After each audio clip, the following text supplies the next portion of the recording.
Assalamualaikum warahmatullahi wabarakatuh. Perkenalkan, nama saya Alia Diaul Haq, NIM 22016080, Prodi Pendidikan Bahasa dan Sastra Indonesia dan Daerah, Fakultas Bahasa dan Seni, Universitas Negeri Padang. Baiklah, saya akan menjelaskan mengenai permasalahan pendidikan yang ada di Indonesia untuk memenuhi tugas akhir mata kuliah dasar-dasar ilmu pendidikan. Baiklah, yang pertama yaitu masalah pemerataan yang terjadi di Papua dan Papua Barat. Dikutip di artikel dengan judul Peningkatan Akses dan Mutu Pendidikan Tingkat Sekolah Dasar di Provinsi Papua dan Papua Barat. Rendahnya akses pendidikan di Papua dan Papua Barat juga ditandai dengan tingginya angka putus sekolah. Permasalahan utama pendidikan di Provinsi Papua dan Papua Barat terkait dengan terbatasnya akses dan relatif rendahnya mutu pendidikan. Permasalahan akses menyangkut kemudahan bagi setiap warga untuk mendapatkan pelayanan pendidikan, sementara masalah mutu terkait bagaimana proses pendidikan dapat dijalankan secara efektif sehingga menghasilkan keluaran yang kompetitif. Kajian tersebut juga mencatat rendahnya motivasi penduduk terhadap pendidikan juga turut berandil pada rendahnya capaian pendidikan di Papua. Selanjutnya itu faktor yang mempengaruhinya. Yang pertama yaitu keterbelakangan sarana. Secara keseluruhan, jumlah ruang kelas di Provinsi Papua adalah 1.484 buah ruang kelas dan Papua Barat 6.527 ruang kelas. Salah satu permasalahan pada ketersediaan ruang kelas di kedua provinsi adalah ketersediaan ruang kelas yang layak digunakan untuk kegiatan belajar mengajar. Lebih dari setengah ruang kelas yang tersedia di kedua provinsi mengalami kerusakan tingkat ringan dan sedang, dan hampir 20% lainnya keadaan rusak berat. Hanya 20% ruang kelas yang dinyatakan baik dan layak digunakan untuk kegiatan belajar mengajar siswa. Distribusi bahan bangunan umumnya mengandalkan pengiriman jalur darat atau udara yang waktunya sulit ditentukan dan memiliki ketergantungan yang tinggi dengan kondisi cuaca di kedua provinsi. Upaya penanggulangan permasalahan ini yaitu dengan cara pembaharuan kurikulum. Untuk mengatasi masalah tersebut, sejumlah elit telah membuat kebijakan-kebijakan untuk meningkatkan layanan pendidikan, terutama yang diamanatkan kepada Kementerian Pendidikan dan Kementerian Dalam Negeri untuk membuat skema pendidikan yang tepat di Papua dan Papua Barat, yaitu dengan cara memberikan dukungan kepada pemerintah Provinsi Papua dan Provinsi Papua Barat dalam meningkatkan akses pendidikan mutu dan daya saing lulusan melalui penyediaan sarana dan prasarana pendidikan, peningkatan kuantitas dan kualitas pendidik dan tenaga kependidikan, serta peningkatan mutu penyelenggaraan pendidikan melalui jalur pendidikan formal dan non-formal maupun tinggi ataupun tingkat dasar, serta melakukan pembaharuan kurikulum. Tujuannya bahwa pendidikan ditekankan pada upaya untuk membentuk manusia Pancasila sejati, kuat, sehat jasmani, dan mempertinggi kecerdasan dan keterampilan jasmani, moral, budi pekerti, dan keyakinan beragama. Isi pendidikan diarahkan pada kegiatan mempertinggi kecerdasan dan keterampilan serta mengembangkan fisik yang sehat dan kuat. Tujuan lain pembaharuan kurikulum yaitu untuk menyesuaikan dengan kebutuhan peserta didik dan perkembangan zaman. Permasalahan selanjutnya yaitu kuantitas pendidikan di Kabupaten Semarang dengan judul artikel Daya Tampung Sekolah dalam Pemenuhan Kesempatan Bersekolah Masyarakat pada Jenjang Pendidikan Menengah di Kabupaten Semarang tahun pelajaran 2019 atau 2020. Kecamatan Getasan terletak di lereng Gunung Merbabu. Dengan kondisi yang seperti ini, Kecamatan Getasan merupakan daerah pertanian khususnya tembakau dan memiliki objek wisata andalan berupa objek wisata Kopeng. Kecamatan Getasan dengan keadaan seperti itu hanya memiliki kemampuan daya tampung sebesar 50%. Jumlah ruang kelas yang ada di Kecamatan Getasan sebanyak 10 ruang kelas pada sekolah tingkat menengah dan kebutuhan minimal ruang kelas pada sekolah tingkat menengah sebanyak 20 ruang kelas. Dari data ini diperoleh kemampuan daya tampung sekolah tingkat menengah sebesar 50% dan kekurangan ruang kelas pada sekolah tingkat menengah sebanyak 10 ruang kelas. Kecamatan Tengaran memiliki aksesibilitas yang baik karena dilewati jalur utama penghubung kota Semarang, Surakarta, Solo, dan Yogyakarta, Jogja atau yang sering disebut dengan Joglo Semar, Jogja, Solo, Semarang. Hal ini membuat perekonomian di kawasan ini cukup berkembang dibanding kecamatan lain di sekitarnya. Berdasarkan hasil penelitian, Kecamatan Tengaran memiliki kemampuan daya tampung sebesar 139,53% dengan kemampuan daya tampung sebesar 139,53%. Berarti kesempatan lulusan SMP atau MTS di kecamatan ini juga hanya sebesar 139,539%. Untuk dapat bersekolah di kecamatannya sendiri, kemampuan daya tampung sekolah tingkat menengah Kecamatan Tengaran sebesar 139,53% dipengaruhi langsung oleh beberapa data yang juga diperoleh dalam penelitian. Faktor yang mempengaruhinya yaitu yang pertama, laju pertumbuhan penduduk. Pertumbuhan penduduk yang tinggi dapat berpengaruh pada bidang pendidikan. Salah satunya adalah kurangnya daya tampung anak-anak untuk bersekolah. Hal ini tentu akan berdampak pada rendahnya tingkat dan kualitas pendidikan penduduk. Kemampuan daya tampung di Kabupaten Semarang tahun 2019 masih kurang, yaitu sebesar 96,69%. Secara keseluruhan kebutuhan minimal ruang kelas yang ada di Kabupaten Semarang tahun 2019 masih lebih banyak daripada jumlah ruang kelas yang ada di Kabupaten Semarang pada tahun 2019, yaitu masih kurang 13 ruang kelas. Hal ini menyebabkan kesempatan masyarakat Kabupaten Semarang juga masih kurang, yaitu 96,69% untuk setiap lulusan SMP atau MTS yang tercatat bersekolah pada Kabupaten Semarang. Berdasarkan data pada Badan Pusat Statistik Kabupaten Semarang kelahiran pada tahun 2019, yaitu 1806.319 jiwa. Upaya penanggulangannya yaitu yang pertama, pengelolaan pendidikan inovatif. Beberapa sekolah telah melakukan kebijakan-kebijakan tertentu terkait kapasitas yang dimiliki oleh sekolahnya. Sebagai contoh, kebijakan membuat kapasitas maksimum satu ruang kelas menjadi 36 siswa pada setiap kelasnya agar dapat menampung siswa lebih banyak. Kebijakan ini dilakukan karena minat siswa yang ingin bersekolah sangat besar dan dilihat dari efektivitas pembelajaran dengan jumlah siswa antara 36 siswa ternyata masih bisa melakukan pembelajaran yang optimal.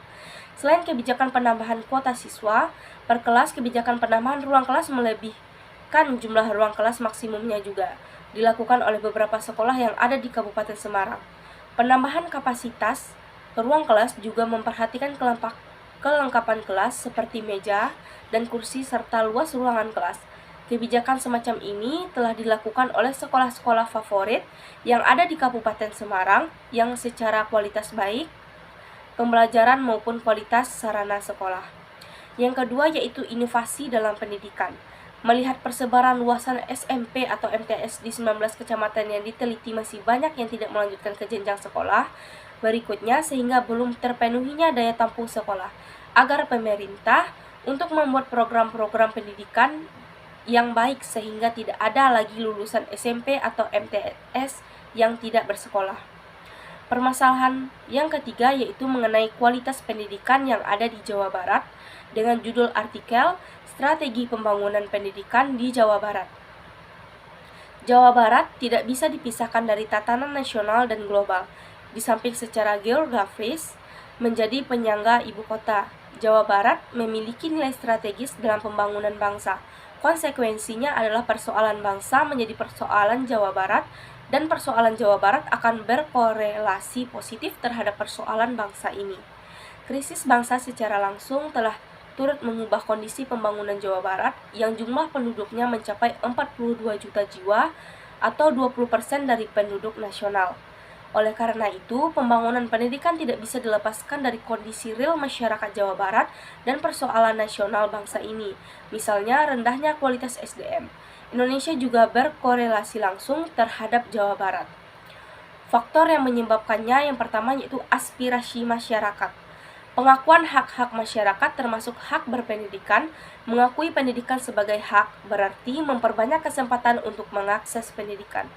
Wajar Dikdas 9 tahun dalam konteks pengakuan hak mengkehendaki adanya kebijakan yang meringankan orang tua agar anaknya bisa mendapatkan pendidikan hingga perguruan tinggi. Kerjasama dengan pihak industri, keterlibatan pihak industri sangat dibutuhkan dalam pengembangan pendidikan. Kerjasama dengan pendidikan industri merupakan langkah menuju dunia kerja yang jauh dari kehidupan sekolah. Kerjasama bisa dilakukan mulai dari orang tua asuh hingga proses pemagangan dalam pendidikan. Model-model semacam ini dikembangkan di Jerman, Korea, dan lain-lain. Dengan demikian, peserta didik benar-benar menguasai keterampilan yang akan dipergunakan setelah dia lulus dari jenjang pendidikan tertentu. Upaya penanggulangan yang dapat dilakukan yaitu pengelolaan pendidikan inovatif. Maksudnya, diperlukan pengubahan pola pikir yang selama ini sudah mengakar dan mentradisi, termasuk dalam memandang sosok pendidikan secara utuh. Birokrasi pendidikan hendaknya tidak menjadi lembaga yang hanya mengerjakan proyek-proyek yang dirancang secara rutin per tahun, melainkan menjadi manajer dan sanggup mengendalikan arah kebijakan pendidikan, agar selaras dengan tujuan pembangunan di daerah. Oleh karena itu, kebijakan pendidikan diselaraskan dengan kebutuhan pembangunan dan pembangunan pendidikan harus diarahkan selaras dengan orientasi pembangunan nasional agar pendidikan berkontribusi secara nyata. Andai kata Jawa Barat menghendaki poros pembangunan agrobisnis sebagai sentral, maka sudah saatnya dipikirkan untuk menciptakan sumber daya manusia untuk menguasai agrobisnis secara baik. Hal ini tidak berarti menghilangkan hakikat pendidikan sebagai proses perubahan dalam masyarakat. Namun perubahan dimaksud ada kalanya harus secara jelas indikatornya. Yang selanjutnya yaitu efisiensi pendidikan di Terucuk Klaten dengan judul artikel Efisiensi Internal Pendidikan Kejuruan. Dalam kerangka sekolah sebagai sistem output pendidikan dapat berupa yang pertama prestasi akademik, yang kedua prestasi non-akademik, yang ketiga angka mengulang, yang keempat angka putus sekolah. Keempat output pendidikan ini menunjukkan dua nilai output, yaitu nilai output positif dan output nilai negatif. Untuk menetapkan output pendidikan SMK perlu dilakukan identifikasi dari masing-masing output. Di depan telah dinyatakan output pendidikan adalah hasil belajar atau prestasi belajar yang merefleksikan seberapa efektif proses belajar mengajar diselenggarakan. Artinya, prestasi belajar ditentukan oleh tingkat efektivitas dan efisiensi proses belajar mengajar. Prestasi belajar ditunjukkan oleh peningkatan kemampuan dasar kemampuan dan kemampuan fungsional. Kemampuan dasar meliputi daya pikir, daya kalbu, dan daya raga yang diperlukan oleh siswa untuk terjun di masyarakat dan untuk mengembangkan dirinya. Faktor yang mempengaruhi ini adalah keterbelakangan sarana. Maksudnya, penyelenggaraan kompetensi ini sangat besar pengaruhnya kepada penyediaan sumber daya input pendidikan mulai dari peralatan, ruangan, modul, bahan ajar atau pelatihan, bahan energi, guru, teknisi, laporan, dan biaya perawatan. Untuk konteks pendidikan kejuruan, model atau skema penyelenggaraan pelatihan kompetensi sangat perlu direncanakan secara matang sebagai bagian dari pengalokasian sumber daya. Pengalokasian sumber daya pendidikan akan berpengaruh besar pada pembiayaan dan akhirnya berpengaruh pada efisiensi pendidikan di SMK. Upaya yang dapat dilakukan yaitu inovasi dalam pendidikan. Maksudnya, peningkatan efisiensi pendidikan di SMK Negeri 1 Terucuk dipilih menggunakan konsep yang pertama yaitu produk pendidikan ditetapkan dengan pengalokasian input pendidikan. Ada sejumlah alasan antara lain yang pertama, SMK Negeri 1 Terucuk adalah sekolah yang baru mulai bangkit dari keterpurukan sebagai sekolah yang hampir mati. Yang kedua, karenanya gairah kebangkitan masih memburuk. Penjaminan suasana hati sebagaimana tim yang bangkit kembali kepercayaan dirinya meningkatkan dengan baik sehingga motivasi kerja diharapkan juga bagus. Selanjutnya yaitu standar output telah ditetapkan oleh pemerintah dalam bentuk standar kompetensi lulusan atau yang kita sebut dengan SKL. Yang kelima yaitu efektivitas pendidikan yang terjadi di Makassar. Dengan judul artikel Efektivitas Pembelajaran Pasca Pandemi COVID-19 di MTS Negeri 1 Makassar. Proses belajar mengajar di MTS Negeri 1 Makassar disesuaikan dengan kurikulum yang selama ini digunakan yaitu kurikulum 2013 dengan penyesuaian kurikulum madrasah yang dikembangkan oleh MTS 1 Makassar. Bahan belajar diberikan berdasarkan materi pelajaran pada buku cetak yang telah ditentukan. Tema belajar ditentukan oleh guru, kemudian dikembangkan oleh peserta didik. Peserta didik tetap memanfaatkan media online, portal pembelajaran, dan aplikasi Google Classroom. Untuk mendukung pembelajaran bahan ajar yang diberikan ke peserta didik, biasanya guru tetap menggunakan media online seperti WhatsApp. Pelaksanaan belajar bagi peserta didik untuk tingkatan madrasah masih menggunakan aplikasi WhatsApp, grup, dan e-learning madrasah. E-learning sendiri adalah aplikasi pembelajaran yang dibuat oleh Kementerian Agama dalam menunjang pembelajaran yang ada di madrasah. Pembelajaran dengan e-learning adalah penerapan teknologi informasi dan komunikasi dalam pendidikan atau pelatihan. Faktor penyebabnya yaitu perkembangan ipteks. Maksudnya, efektivitas pembelajaran tidak lepas dari dukungan media online. Sekarang ini, pembelajaran dituntut untuk menyesuaikan dengan perkembangan teknologi. Pembelajaran harus mengintegrasikan dengan teknologi informasi dan komunikasi, sehingga pendidik dan peserta didik harus mempunyai kemampuan dalam mengembangkan media berbasis teknologi. Tapi, kelemahan dari daring ini ada. Yang pertama yaitu memerlukan perangkat khusus, yang kedua jaringan yang kurang stabil, yang ketiga menyita banyak kuota, dan yang keempat banyak siswa yang tidak memiliki perangkat seperti laptop dan HP. Inilah hambatan-hambatan yang akan terjadi jika terjadinya proses pembelajaran daring. Upaya atau penanggulangan yang dapat dilakukan yaitu pembaharuan kurikulum. Dalam proses belajar mengajar, guru menggunakan metode dan pendekatan pembelajaran yang terstruktur agar mampu mengembangkan dan membentuk pengetahuan dan pemahaman peserta didik untuk menyelesaikan tugas secara mandiri dan mengaplikasikan pengalaman-pengalaman belajar yang konstruktif di lingkungan sekitar. Guru merancang atau mendesain pembelajaran yang dapat membangkitkan minat dan motivasi, sehingga akan berpengaruh dalam keaktifan belajar siswa menuju efektivitas pembelajaran yang maksimal. Guru dengan dukungan pimpinan madrasah dapat membuat modul-modul pembelajaran atau meskipun sederhana dengan tema-tema tertentu agar pembelajaran dapat fokus pada suatu tema sehingga proses belajar mengajar dapat tuntas dan efektif.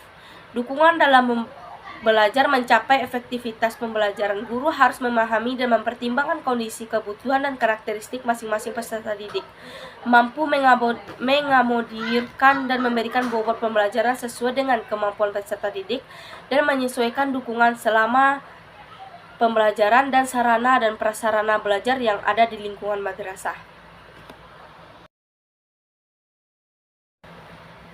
Yang keenam yaitu relevansi pendidikan di Kabupaten Seluma, dengan judul artikel Pembangunan Gedung Sekolah dan Ruang Kelas Baru di Kabupaten Seluma Pasca Pemekaran. Proses pembangunan pendidikan di Kabupaten Seluma telah disusun dalam rencana strategis atau Renstra Dinas Pendidikan Kabupaten Seluma. Renstra merupakan satuan kerja perangkat daerah yang bertujuan sebagai pedoman dan acuan dalam melaksanakan program-program bidang pendidikan, sehingga terwujudnya mutu pendidikan yang berkualitas dan mampu bersaing. Rencana strategis pembangunan bidang pendidikan Kabupaten Seluma menyangkut visi, misi, tujuan, dan strategi yang menjadi pedoman dalam melaksanakan kegiatan pembangunan bidang pendidikan oleh seluruh jajaran pendidikan mulai dari Dinas Pendidikan, Unit Pelaksana Teknis Dinas atau UPTD, sampai pada satuan pendidikan yaitu sekolah. Pembangunan gedung sekolah dan ruang kelas baru merupakan salah satu rencana operasional tahunan pemerintah daerah di bidang pendidikan. Pembangunan gedung sekolah dilakukan atas dasar kebutuhan masyarakat akan tersedianya gedung sekolah baru di suatu wilayah, sedangkan pembangunan ruang kelas baru ataupun kegiatan rehabilitasi ruang kelas dilakukan setiap tahun berdasarkan kebutuhan di sekolah tersebut. Faktor penyebabnya yaitu keterbelakangan sarana, kurang memadainya atau kurangnya kelas untuk belajar bagi siswa yang mengharuskan sekolah untuk menambah kelas dan gedung baru di sekolah. Pemerintah pendidikan di sana juga turut serta dalam hal ini. Kabupaten Seluma sebelumnya merupakan bagian dari wilayah Kabupaten Bengkulu Selatan. Pada saat itu pembangunan masih menginduk ke Kabupaten Bengkulu Selatan yang menyebabkan proses pembangunan berjalan lambat, sehingga menimbulkan kesan Kabupaten Seluma sebagai daerah tertinggal. Upaya yang dapat dilakukan yaitu dengan cara pengelolaan pendidikan inovatif. Dalam mewujudkan tujuan pembangunan di Kabupaten Seluma, tentu saja memerlukan kerjasama dari segala pihak. Begitu juga pembangunan di bidang pendidikan. Mengingat pentingnya pendidikan dalam kemajuan suatu daerah, maka pemerintah perlu memberikan perhatian khusus. Selain itu, kerjasama dari masyarakat juga sangat diperlukan dalam memantau jalannya proses pembangunan ini. Di samping pengawasan dari pemerintah pusat, tentunya pemerintah dan masyarakat hendaknya bekerja sama dengan baik dalam proses pendanaan pembangunan gedung sekolah dan ruang kelas baru ini di Kabupaten Seluma. Kerjasama yang baik antara masyarakat dan pemerintah sangat diperlukan agar pembangunan dapat berjalan secara efektif dan efisien. Permasalahan pendidikan yang terakhir yaitu tenaga pendidik dan tenaga kependidikan di Bangka Belitung. Dengan judul artikel Persepsi Birokrat Pendidikan di Bangka Belitung terhadap Peraturan Menteri PAN dan RBRI tentang izin belajar. Tugas guru adalah tugas profesi, di mana keprofesian guru dapat dilihat dari keilmuannya, kemampuan teknis, komitmen dan moral yang tinggi terhadap tugasnya terkait dengan profesionalitas. Guru harus memiliki ilmu pengetahuan dalam bidang yang diajarkan dan ahli di bidangnya. Selanjutnya, kemampuan teknis, keguruan memiliki berbagai keterampilan mengajar, persiapan mengajar, proses pembelajaran, sampai kepada evaluasi dalam pembelajaran. Adapun komitmen moral berkenaan dengan sikap mental seorang guru yang meliputi kecintaannya terhadap pekerjaannya, disiplin, dan juga objektif. Untuk itu, diharapkan kepada guru agar dapat meningkatkan keilmuan dalam mengembangkan ilmu pengetahuan dengan cara meningkatkan pendidikan ke jenjang yang lebih tinggi dalam perspektif kebijakan nasional, profesionalitas, termasuk dalam 4 kompetensi guru dalam penjelasan Peraturan Pemerintah Nomor 19 Tahun 2005 tentang Standar Nasional Pendidikan, yaitu kompetensi pedagogis, kepribadian sosial, dan profesionalitas. Untuk itu, guru diharapkan dapat menjalankan tugasnya secara profesional dengan memiliki dan menguasai 4 kompetensi tersebut. Faktor penyebab permasalahan ini yaitu keterbelakangan budaya. Maksudnya, penyebab rendahnya kualifikasi pendidikan guru disebabkan oleh beberapa faktor, yaitu pertama, rendahnya kesejahteraan guru. Yang kedua, rendahnya kualitas, kualifikasi, dan kompetensi seorang guru. Ketiga, rendahnya komitmen guru untuk meraih pendidikan yang lebih tinggi. Keempat, rendahnya motivasi guru untuk meraih pendidikan yang lebih tinggi. Namun, berdasarkan hal ini, bukan berarti tidak ada guru yang memiliki potensi dan prestasi yang gemilang. Upaya yang dapat dilakukan dari permasalahan ini yaitu dengan cara pengelolaan pendidikan. Maksudnya, berdasarkan surat edaran Menteri PAN dan RB nomor 204 tahun 2013 tentang pemberian tugas belajar dan izin belajar nomor 1 adalah untuk meningkatkan kemampuan dan profesionalitas pegawai negeri sipil atau yang kita sebut dengan PNS berbasis kompetensi.